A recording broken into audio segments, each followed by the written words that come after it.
blockbuster tax break on the chance a company will create jobs in Camden. Hoboken's antique gas mains get replaced by flood-resistant plastic, and the crisis of immigrant children, one made it here. Tonight on NJTV News. As the president and Congress grapple with the humanitarian crisis this side of the Mexican border, more than 52,000 immigrant children have been taken into custody, most of them alone and without a clear future. One of them, from Guatemala, shared his harrowing trek to Morristown with Michael Hill. We're protecting his identity at his request.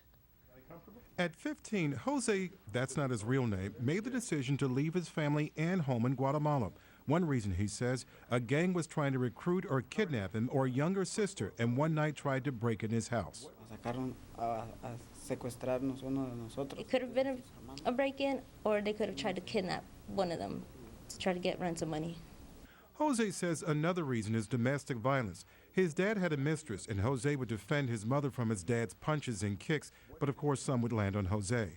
His family paid a guide nearly $2,000 to take him from Totonicapanga to the U.S., more than 2,200 miles. He says the guide took him and 6 others by bus to the Guatemalan-Mexican border, then on a freight train to Mexico called the Beast. They called it the Beast because a lot of people didn't make it out of it. They either fell off the train or they couldn't hold on, and plenty of people died. Like other unaccompanied minors, Jose's journey to Arizona took 25 days. He walked across the border in March and within days wound up at a shelter in Phoenix and then on to an uncle in Morristown, and then had his case transferred to Newark for deportation. At some point, Jose will come here to Newark, to federal court, immigration court, to have his say, to make his claim to stay in the United States.